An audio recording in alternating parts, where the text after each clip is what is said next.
Hunter coined the word brainwashing to describe what the Chinese were doing to the captured American troops. In his book Brainwashing, Hunter painted a harrowing picture, explaining that the Chinese were using brainwashing in order to create a slave race. The intent is to change a mind radically so that its owner becomes a living puppet, a human robot, without the atrocity being visible from the outside. The aim is to create a mechanism in flesh and blood, with new beliefs and new thought processes inserted into a captive body. What that amounts to is the search for a slave race that, unlike the slaves of olden times, can be trusted never to revolt, always to be amenable to orders, like an insect to its instincts. The Oxford English Dictionary defines brainwashing as the systematic and often forcible elimination from a person's mind of more established ideas so that another set of ideas may take their place. According to this definition, brainwashing can be described as the purposeful attempt to change an individual's ideas and beliefs. However, since everyone is bombarded on a daily basis with attempts to change their beliefs, brainwashing must be identified as a radical or extreme attempt to change an individual's beliefs and ideas.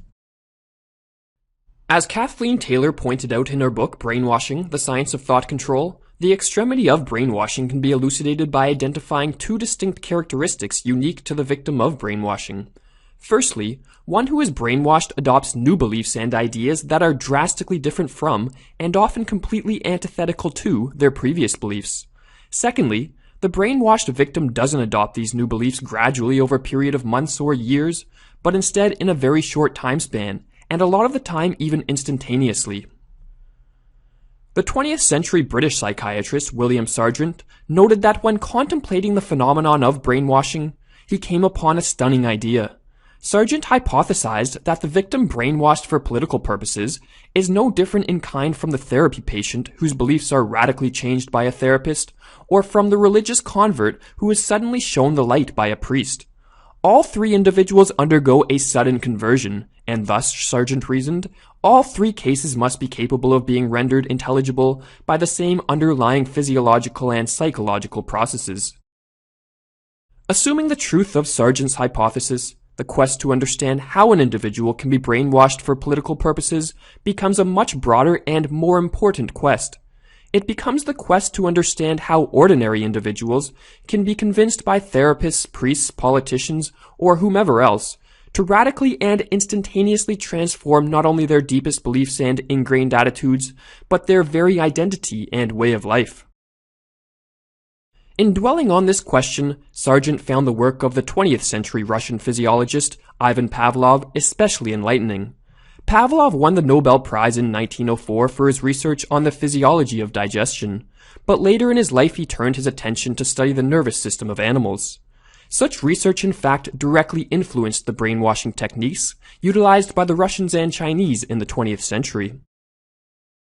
In the experiment which interested Sargent, Pavlov imposed extreme physical and emotional stresses on a number of dogs. Pavlov observed that eventually, when enough stress had been imposed on a dog, it would collapse in a state of hysteria. Unable to handle the overwhelming stress, the dog's brain would become inhibited and would in a sense shut down, rendering the dog temporarily incapacitated. Interestingly, Pavlov noted that if the breakdown was severe enough, any behavior which he had previously conditioned into the dog disappeared. Moreover, if he attempted to condition a new behavior in the dog shortly after the breakdown occurred, he observed that the newly conditioned behavior became deeply embedded in the dog's nervous system and was subsequently very difficult to remove. Upon reading of Pavlov's experiment, Sargent immediately grasped its significance with respect to the question which plagued his mind. The possible relevance of these experiments to sudden religious and political conversion should be obvious even to the most skeptical.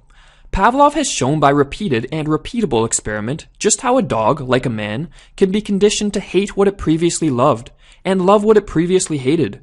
Similarly, one set of behavior patterns in man can be temporarily replaced by another that altogether contradicts it, not by persuasive indoctrination alone, but also by imposing intolerable strains on a normally functioning brain. In inducing a sudden conversion, be it for political or religious purposes, the key is, as Sargent noted, to impose intolerable strains on a normally functioning brain. Such intolerable strains are effectively produced by stimulating intense emotions within an individual, until the brain becomes overloaded and breaks down in a state of hysteria. As Pavlov's experiment showed, once such a breakdown has occurred, the individual will be left in a state of high suggestibility, ready to release all previous beliefs and emotional identifications. In other words, such a person will be primed to accept new ideas, beliefs, and even a new way of life. William James, the 20th century philosopher, also identified intense emotional experiences as effective at inducing sudden conversions. Emotional occasions, especially violent ones, are extremely potent in precipitating mental rearrangements. The sudden and explosive ways in which love, jealousy, guilt, fear, remorse, or anger can seize upon one are known to everybody. Hope, happiness, security, resolve, emotions characteristic of conversion, can be equally explosive, and emotions that come in this explosive way seldom leave things as they found them.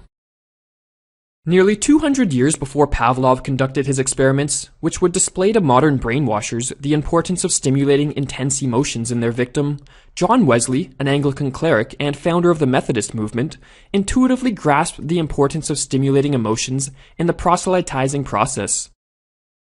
In his sermons, Wesley would convince the audience that on the off chance they met their end suddenly, without accepting the Lord into their life, they would burn in hell for eternity. Wesley's personality was so charismatic and his sermons so convincing that he was able to stimulate in his audience an intense feeling of fear and anxiety. Overloaded with emotional stress caused by envisioning eternal hellfire, many in Wesley's audience would literally collapse in a state of emotional exhaustion. As Wesley wrote in his journal, "While I was speaking, one before me dropped down as dead, and presently a second and a third. 5 others sunk down in half an hour, most of whom were in violent agonies. The pains as of hell came about them, the snares of death overtook them." After breaking down for emotional exhaustion, those in Wesley's audience became highly suggestible.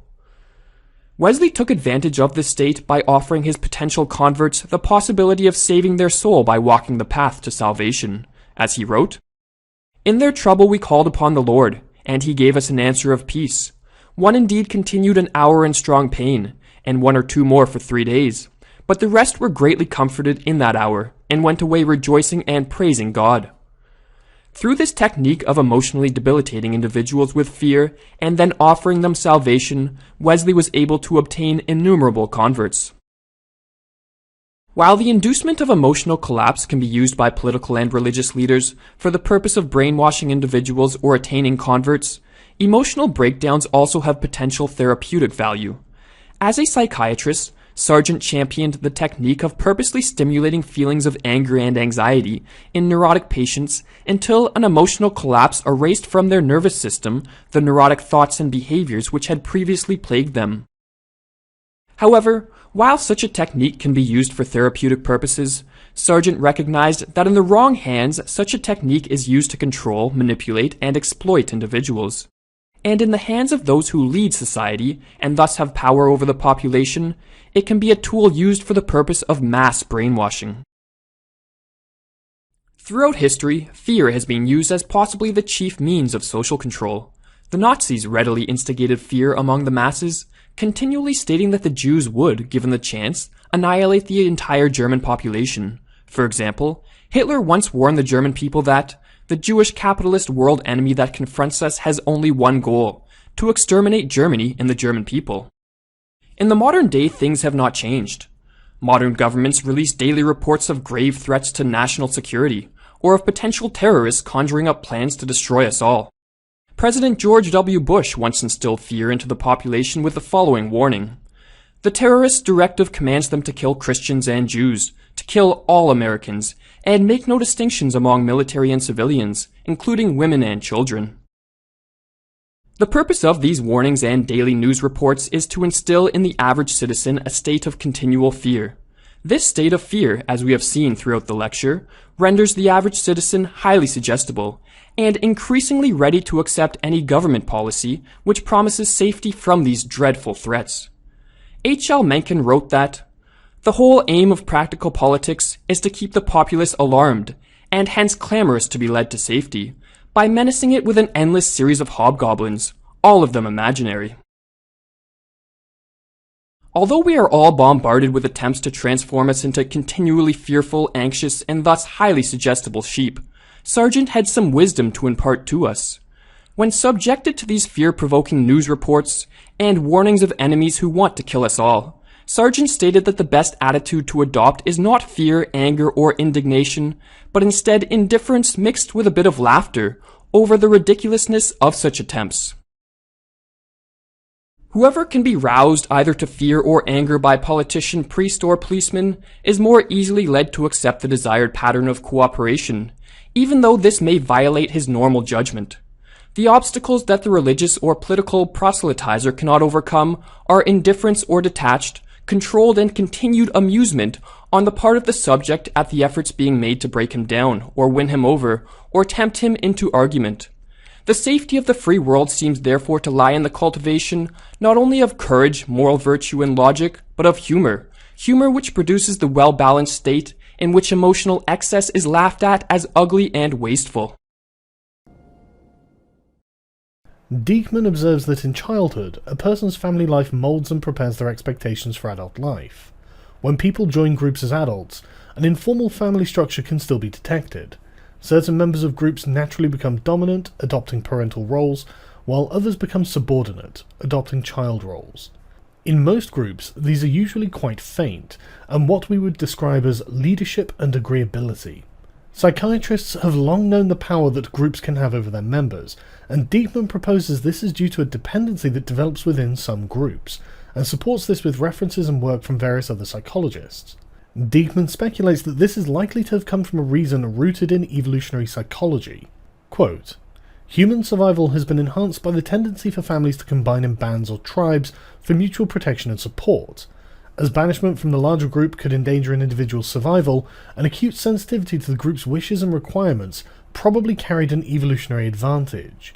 Socially aware, adept individuals would eventually dominate the gene pool through a process of natural selection. In a cult, the desire to comply with the group metastasizes into full-blown groupthink, with the group demanding and justifying total control over the lives of its members.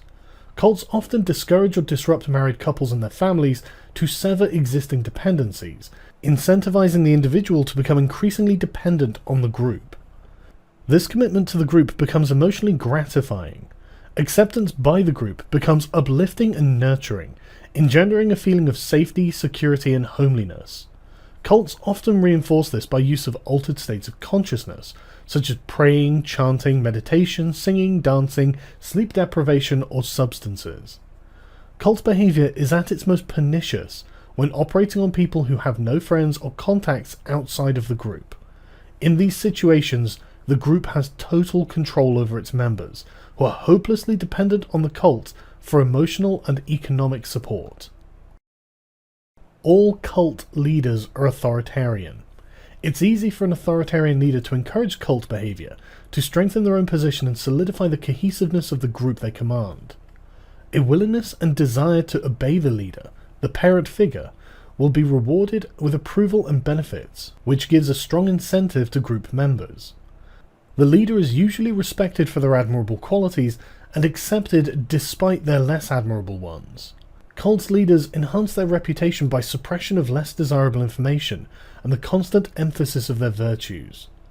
The cult leader is selling a dependency fantasy that is willingly purchased by the group members in exchange for their own personal freedom of thought and action. In exchange for their autonomy, they are guaranteed the protection by the leader and, by extension, the group.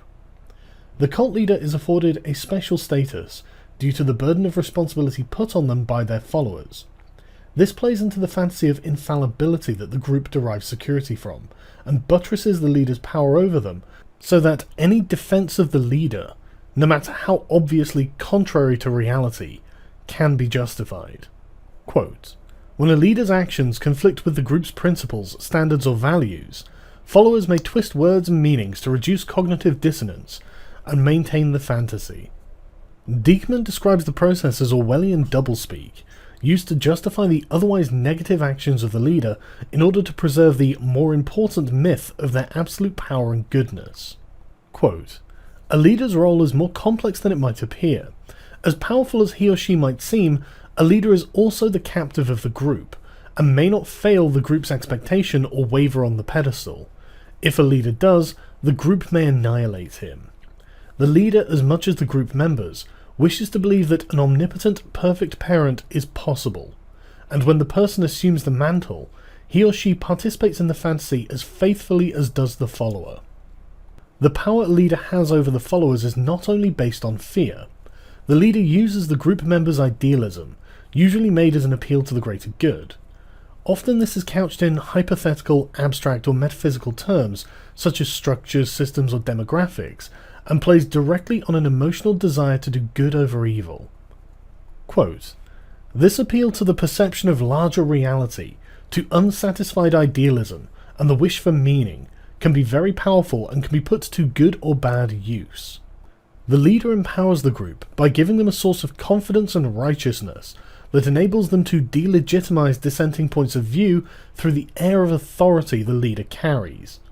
The surrender of the self to the group and to the leader is at once comforting and uplifting because it plays directly into the desire of the individual to feel protected, welcome and wanted, while at the same time maximizing the power of the leader, thereby reinforcing the fantasy of the leader's power in a self-sustaining, ever-intensifying loop."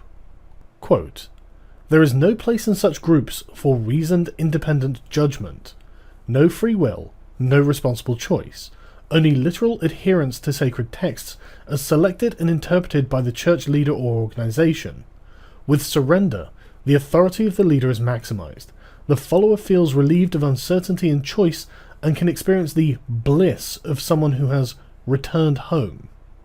Dieckmann refers to this kind of veneration of the leader as a form of idolatry, and suggests the group falls into a version of Milgram's agentic state, abandoning their personal autonomy to see themselves as little more than agents carrying out the commands of the leader.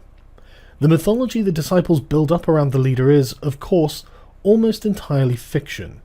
The leader has no special powers, no magic spells, and rarely even any unique knowledge within the collective. The leader and the group are cut from the same cloth.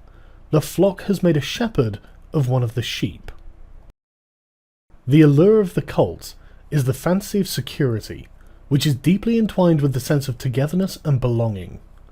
In order to create that fantasy, firm lines of demarcation between the group and outsiders must exist. The distinction between group member and civilian is important for building a sense of being special, being different. The group needs to feel that they have not only made a good choice, they have made the best choice. People outside the group obviously do not share this belief, which should raise doubts about the wisdom of the decision, and so must necessarily be devalued wherever possible. The reason they refused the call and chose to remain as part of the outgroup was due to some form of intellectual, emotional, or moral deficiency, which is, of course, the very reason the participant chose to join the cult in the first place.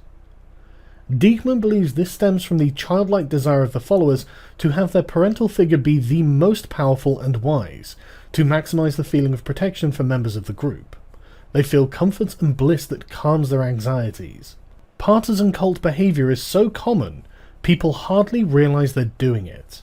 Quote, "Devaluing the outsider is probably the most common cult-like behavior in everyday society, where it takes the form of regarding one's opponents as if they were a homogeneous group with only negative traits. Bad motives are attributed to the other, but not to oneself. This devaluation is usually done by designating the adversary as, for example, stupid, rigid, lazy, reactionary, bleeding heart, cold. Outsiders are devalued by projection. This is when group members attribute to outsiders personality traits that they themselves possess but wish to deny. Projection is a way of protecting the self from punishment and rejection. By applying negative personality traits to others, we are inferring that we do not also suffer from them." Quote, "Projection offers protection from the anxiety of being bad and the punishment of being abandoned. In addition, by making other people bad in our own mind, we can legitimize behavior towards them that would otherwise be morally unacceptable, even to the point of sanctioning cruel and vicious actions. The effect of projection is often a perception of the other person as being fundamentally different, a morally inferior species, undeserving of empathy. Projection protects us all from what we fear. Projection is infused with self-righteousness to increase moral security. If the group member represents all that is good, and the outsider represents all that is bad, it is natural to feel morally superior. It allows the group member to separate the world into a false dichotomy, in which they have chosen the sacred path, and the path the outsider has chosen is profane. Cults project decadence onto the out-group to preserve the righteousness of the in-group. This projection of morality onto others is scapegoating. The sins of the in-group are transferred to the out-group and then cast out. Once the scapegoat has been determined to carry the group's sins for them, anything is permissible. It becomes acceptable to hate the out-group. Quote, "Perhaps the most important thing to understand about devaluing the outsider is that it is a necessary preliminary to harming others, to doing violence. Whether the conflict is between nations or individuals, the attacker devalues the victim prior to the violent act." Dissent is a corrective component of discourse. It anchors a person in reality and is necessary for a healthy and accurate worldview. However, dissent is rarely emotionally gratifying. It is natural to see a contradiction as an attack, and to egotistically and reflexively deny any arguments or evidence that do not fit a person's existing beliefs. Quote, "Only a lively appreciation of dissent's vital function at all levels of society can preserve it as a corrective to wishful thinking, self-inflation, and unperceived rigidity."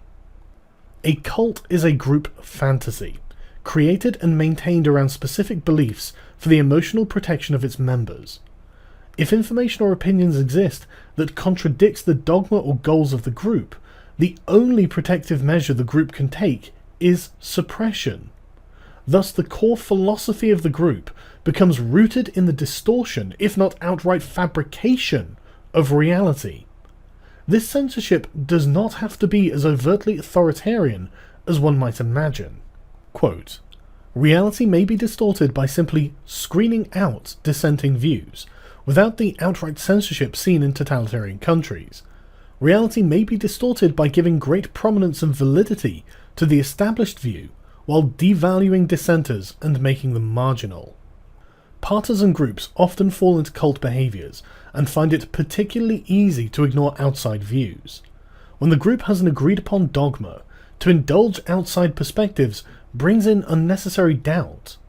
This becomes a source of weakness and divisiveness for the cult, and must be expunged. Quote, "The exclusion of doubt has a price. Intellectual parochialism may be fostered by restricting contact with outsiders and by building walls of indifference, or in the most extreme cases, hate. Confirmation bias is a method by which the group ensures the integrity of its beliefs, whether they are grounded in reality or not. Ideologically motivated groups are usually inclined to consume media that reinforces their worldview. Dissenting views are summarily dismissed as belonging to outsiders, and thereby being wrong by definition. This happens because members of the group want to believe. To maintain the fantasy of the infallibility of the leader, and the subsequent feelings of safety and security they provide to the group, it becomes necessary for the group to police itself, without any intervention from the leader. The group members police one another not only to ensure the integrity of the shared delusion, but also because this policing increases their power within the group's internal politics. Due to the authoritarian nature of cults, suppression of dissent is often confused with loyalty to the group. This creates a predisposition towards secrecy, covering up any immoral or unethical actions by the leader or other group members, and increasing the power and control of the group over its members by omission of information. Combined with the conformity demanded by the group, the devaluation of outsiders, and the cultivation of feelings of specialness, group members welcome this echo chamber mentality, and even encourage it to protect and further their higher purpose. Quote, "We want agreement for our beliefs, so we can feel the security of being right. Dissent threatens that. It reduces our status, our certainty, our claim to privilege. Isolation from the outside further increases the intensity of cult behaviours and the subsequent emotional reaction to having these patterns of behaviour disrupted." Quote, "Cults further restrict dissent through decreased contact with non-members. Outsiders are likely to raise critical questions about the leader and the group's activities, thus weakening the group fantasy. In addition, as discussed earlier, outsiders are a threat because they may be sources of support, self-esteem, and comfort, offsetting the need for the group. Research suggests that the fewer social ties a cult convert had before joining, the more likely it was that he or she would remain in the organization. As dissent is suppressed for emotional reasons, it becomes a source of emotional distress if it cannot be avoided. Critical thinking is curtailed to prevent wrongthink and maintain the integrity of the group. Any facts that cannot be ignored are classified as lies, created by the now hated outgroup, and any cult members caught spreading them are necessarily punished. Quote, "In such extreme cases, the individual's perception has to be narrowed and critical thinking suppressed. Groups have effective means of doing this. Groups, as well as leaders, may punish dissent or deviation when the maintenance of the superparent fantasy requires that no imperfections be revealed lest the whole structure be put in jeopardy." Ironically, the suppression of dissent makes people more vulnerable to propaganda. Diekman gives the example of American prisoners of war he interviewed who had been captured by the Chinese during the Korean War. The American soldiers had been prevented from hearing arguments against America or capitalism. Quote, "He had been susceptible to their arguments because, coming from a small Midwestern town, he had never heard the United States criticized, and was impressed that some of their criticism was undeniably true. Not having been exposed to dissident views, he had been a sitting duck for skillful propaganda. Indeed, most of those who were similarly won over were from unsophisticated environments. When exposed to an alternative worldview that contained elements of truth that had been withheld, it becomes easy for a person to uncritically accept the new worldview over the half-informed old worldview they had previously held. In both cases, the worldview is inaccurate, but the person being manipulated does not understand this." Diekman gives us a comprehensive overview of the life of a cult, from pages 4 and 5. Quote, "The varieties of personalities involved, of differing racial, economic, religious, educational, and social backgrounds, was impressive. What was most striking was that, no matter whom we interviewed, the stories of involvement in exploitative, harmful cults were similar. A distinct pattern of seduction, coercion, corruption, and regression emerged, no matter what the outward trappings, no matter what the dogma or the purpose the group espoused. Basic human responses had been elicited by a process fundamentally the same. At the time they had joined their particular cult, most of the people we interviewed had been dissatisfied, distressed, or at a transition point in their lives. Typically the desire for a more spiritual life, a community in which to live cooperatively. They wanted to become enlightened, to find meaning in serving others, or to simply belong. An encounter with an enthusiastic, attractive, friendly person served to introduce each of them to a group whose outer appearance was quite benign. At some point during that introductory phase, an intense experience took place which was interpreted as validating the claim that the leader in the group was special, powerful, spiritual, that they could give the person what he or she wanted.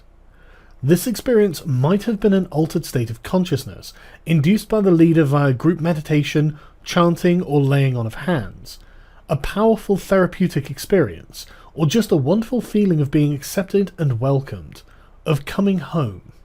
Won over, the newcomer joined the group, embracing its doctrines and practices. Soon the cult's demands increased, and the new member was asked to devote increasing amounts of time, money, and energy to the group's activities.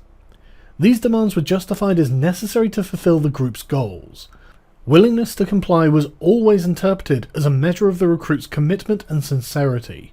In order to continue, most did comply, sacrificing much for the sake of the stated high purposes of the group, often put in terms of saving the world. Relationships outside the group became difficult to maintain. The former life of the new member was given up, contact with outsiders was discouraged, and the demands of the new life left little opportunity for extra-group activities. However, the sacrifices were compensated for by the convert's sense of belonging and purpose.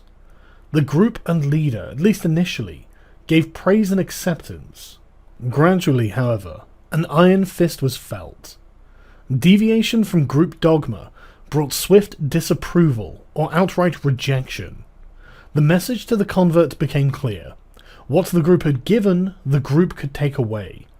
In time, he or she submitted to and participated in cruel, dishonest, and contradictory practices out of fear of the leader and the group, who by then had become the convert's sole source of self-esteem, comfort, and even financial support.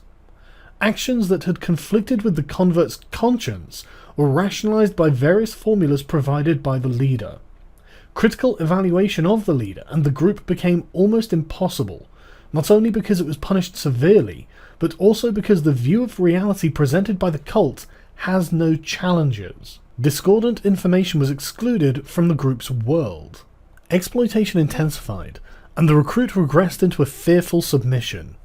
Couples might be separated, members would inform on each other. Morals were corrupted and critical thinking suppressed. Often the group's leader deteriorated as well, becoming increasingly grandiose, paranoid, or bizarre.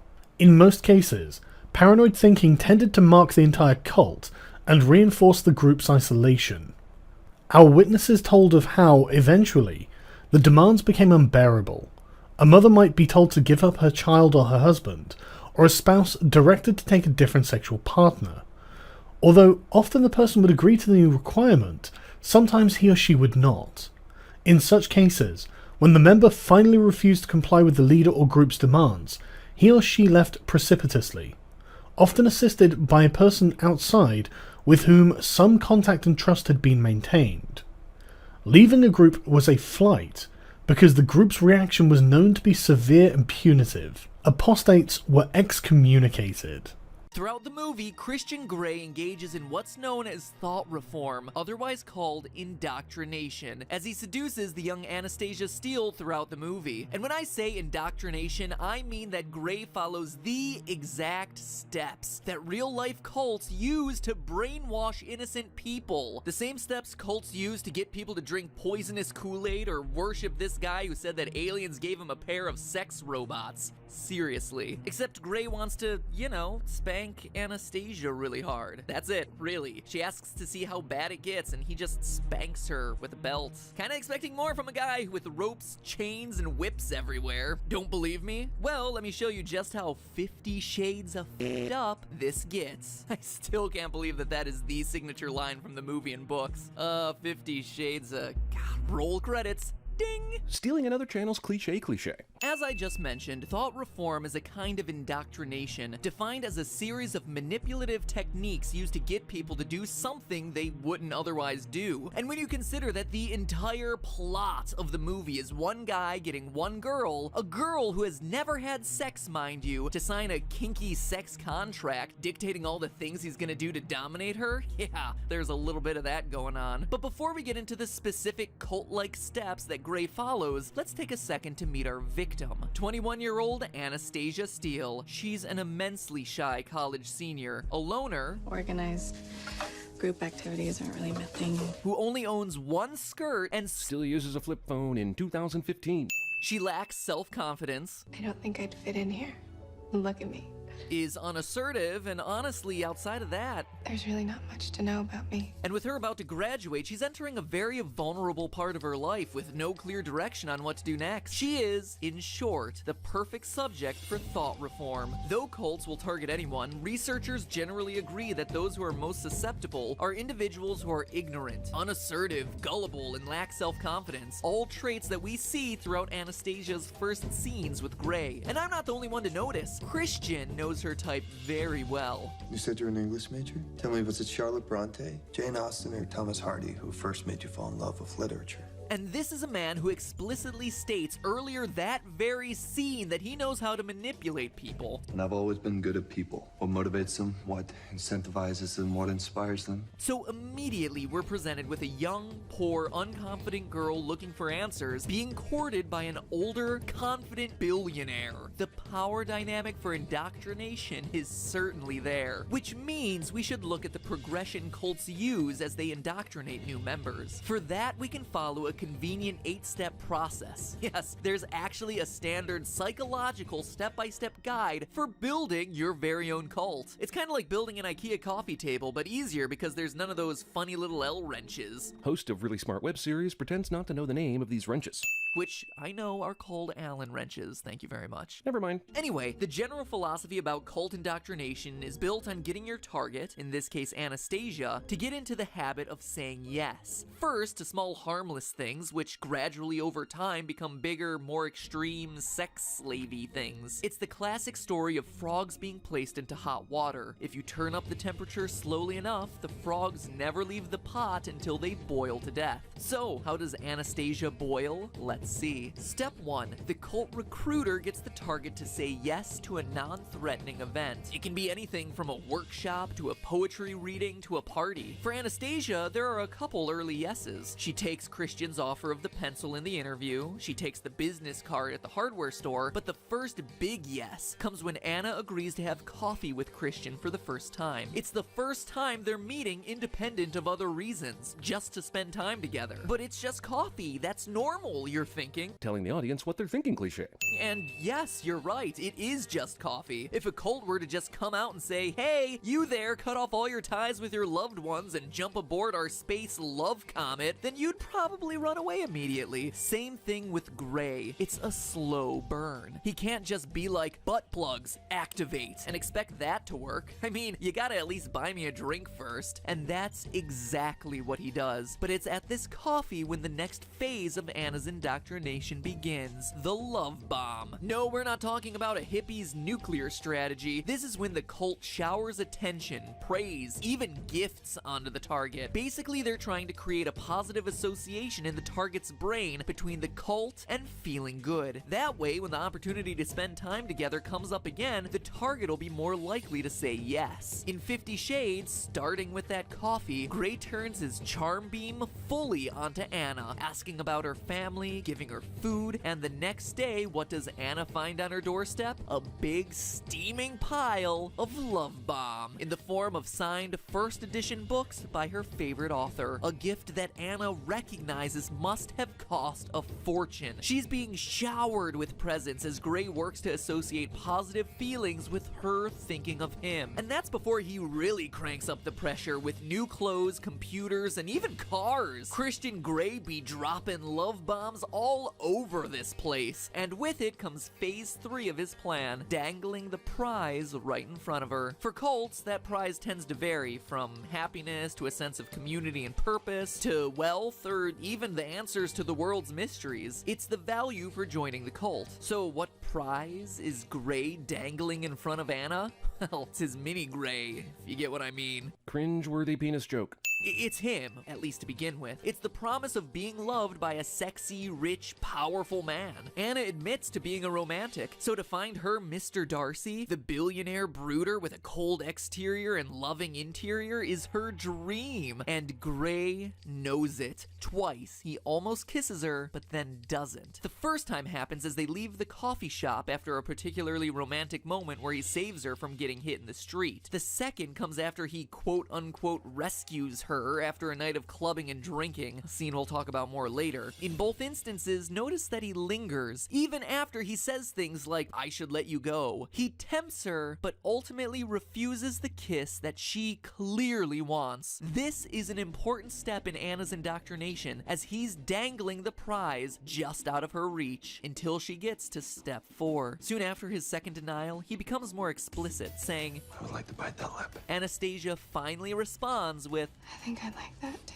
then and only then does he bring up the contract. Not until I have your written consent. It's funny to us as the audience because it seems like such an odd thing to say, but for Gray, this moment is entirely calculated. Step 4 of the indoctrination process is getting an agreement from the target that they want the prize. Don't you want to be financially independent? You know you want the secret of life, don't you? You crave signing a contract stating that you'll be my submissive sexual object, right? Sign me up. Gray has led her on, taunting her with the prospect of kisses and sex, but it's not until she verbally verbally confirms that yes, she wants that he drops the bomb about what his end goal is. She's enough on the hook at this point that he knows he's not gonna lose her with a weird comment like that. But then look what he does. Not until I have your written consent. What? I'll explain later. He avoids it. He's planted the seed, but he knows there's still a longer game to play. But Anna doesn't walk away, doesn't ask further questions, and he rewards her good behavior with the long-awaited kiss. A passionate moment in the elevator. He appears like he can't control his urges anymore, but remember, this is a man who explicitly states that he has control over every part of his life. This kiss isn't a moment of passion, it's a calculated moment of conditioning. So Anna finally has her prize, or at least the taste of it, and obviously she's being led on to want more. Then Gray ups the ante with his next date, a helicopter ride to his private top floor penthouse, and in the process he willfully changes the game. The prize he's dangling isn't just a pretty set of eyes and chiseled abs anymore, it's a driver, private flights, $1 million apartments. The prize has gotten bigger and Anna's almost got the winning ticket, except for Gray's non-disclosure agreement on the table. He doesn't pull this thing out until he's laid out all the benefits of being with him. And watch this. She signs it immediately with zero hesitation. I mean, she signs it so quickly I doubt she even read the thing. And after she puts her John Hancock on the line, what's her first question after reading it? Are you gonna make love to me now? Just like the frogs, the heat's turned up and she's not even flinching. She signs the contract with the explicit expectation of reward. But Gray is still dangling and once again refuses her the intimacy that she's looking for, because just having sex with Anna isn't his ultimate goal, and that leads to the introduction of the infamous playroom, the Velvet Gymnasium. And clearly she's freaked out. I mean, who wouldn't be really? She just wants her roll in the hay and he's pulling out the handcuffs and the legalese. Anna's not ready. Enter step 5, shutting down your descent by threatening to withhold the prize. This is where the cult starts to get serious. The cell becomes a bit more aggressive. The target is encouraged to do things they might not want to do, devote more time to the group, recruit on their behalf, pay dues, adopt more extreme beliefs. But when the target expresses resistance to these greater demands, the cult shuts down their arguments by withholding that all-important prize. And in 50 Shades to Christian Grey, it's butt plugs or nothing. 50 Shades and my Saturday nights. Oh sure, Anna, you can have this apartment, but you'll have to live here between Friday and Sunday, and you'll have to be Gray's subservient and kneel for him. Oh, and by the way, he still won't sleep with you even after you're done in the X-rated romper room. And when Anna hesitates, completely understandably I might add, Gray is like, no, okay then, peace out dog, this is how I do. Seriously, she asks, What if I don't want anything to do with that?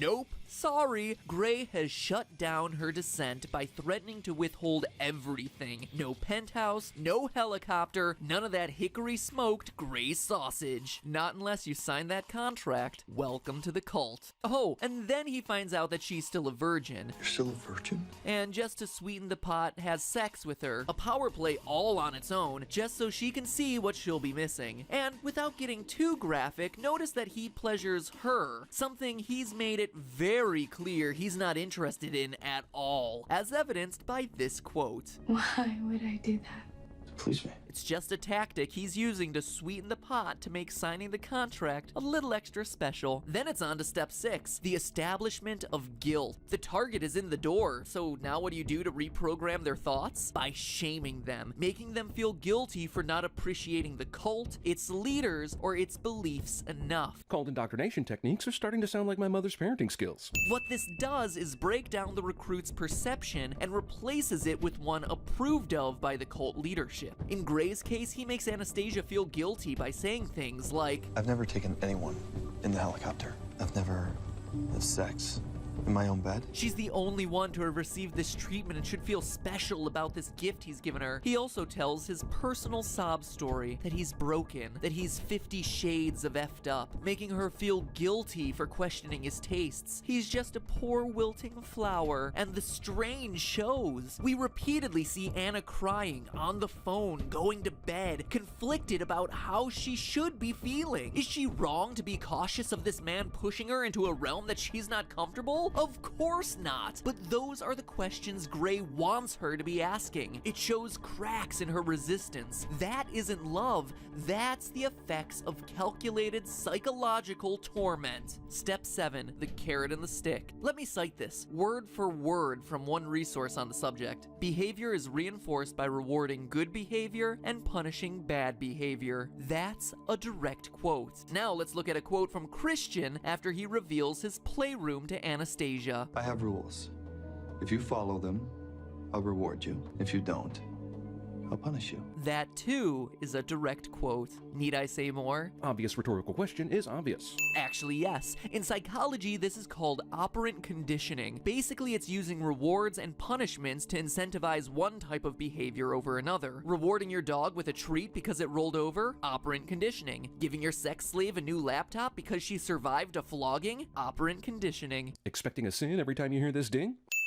Operant conditioning. Which leads to step 8, the final phase, controlling the recruit's identity, information, and environment. All these other steps are how the person gets sucked in, but this is how the cult keeps them in, isolating them from friends and family, changing the recruit's name, randomly alternating between praise and love and scorn and punishment, removing the recruit's ability to choose by controlling things like money, food, and career. And notice that Gray has been doing all of these things the entire time. From the first moments of the movie, Anastasia repeatedly corrects Christian, saying to call her Anna instead of Anastasia. He willfully ignores this, continuing to call her by her full name. At the coffee shop, he gives her the muffin and tells her to eat. And again, a few scenes later, there are the eat this and drink this cards. When it comes to alternating between praise and punishment, he appears interested in Anna in the coffee shop, but then rushes out to keep her off balance, punishing her for no fault of her own. By buying her new clothes, computers, and cars, Anastasia's financial independence is virtually gone. Gray is even so generous as to get rid of her old car for her. And at the bar, like the 5th scene in the movie, he physically removes Anastasia from the party, blocking out longtime friend Jose and having his brother run interference on her best friend Kate, taking Anastasia to a place he deems appropriate when, let's face it, there was zero reason for him to insert himself into that situation in the first place, let alone bring her anywhere other than her own apartment. He's already isolating her in the first 30 minutes of the movie, shaping her identity and managing her resources like the good cult leader that he is. But then things take on a whole new meaning once she's inside the happy little love nest. Cult members are told what to eat, what to wear, when to sleep, and look where Anastasia is. Her schedule is dictated by his demands. When he tells her to, she must do her hair in a ponytail and wait for him kneeling by the door, hands just so. The contract requires that she only eat foods from a certain list, and when she seeks an escape, needs to clear her head with the help of her family back in Georgia because, you know, some of this she might need to talk to someone about. Who's there to interrupt? I bet you can guess. Christian Gray.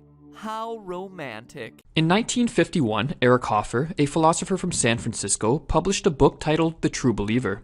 In it, he provided a fascinating analysis of mass movements, which will be the topic of this lecture. The first half of the 20th century experienced a multitude of major mass movements from Nazism in Germany to the communist movements of China and Russia. However, recently, the world has not been witness to mass movements of such monumental significance. The Arab Spring, which began in late 2010, is an example of a recent mass movement, yet its size and significance is dwarfed by the 20th century mass movements in Germany, China, and Russia. The Occupy Wall Street movement may come to mind as a recent mass movement in the Western world, but although it garnered some attention, it soon flickered into oblivion without achieving any noteworthy change. The late 20th and early 21st centuries, especially in the Western world, were largely immune to mass movements of much significance. That being said, at some point in the future the world will likely experience another major mass movement which will change the course of history. Examining the work of Hoffer can thus grant us insight into one of the sculpting factors of civilization, as well as into the nature of human beings. Mass movements can take many forms. Some are driven by religious ideas, other by political, social, or nationalistic ideas.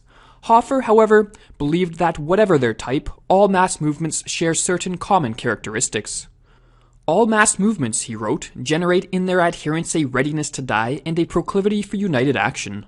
All of them, irrespective of the doctrine they preach, breed fanaticism, enthusiasm, fervent hope, hatred, and intolerance. All of them are capable of releasing a powerful flow of activity in certain departments of life. All of them demand blind faith and single-hearted allegiance. Central to Hoffer's work is his examination of the type of person most prone to take part in a mass movement, the person Hoffer labeled the true believer. The true believer is a person who joins the movement in its early and most active stages. Hoffer defined the true believer as the man of fanatical faith who is ready to sacrifice his life for a holy cause.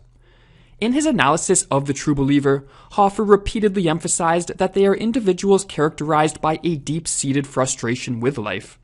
This frustration arises from a lack of purpose and meaning in life, as well as feelings of rejection and loneliness.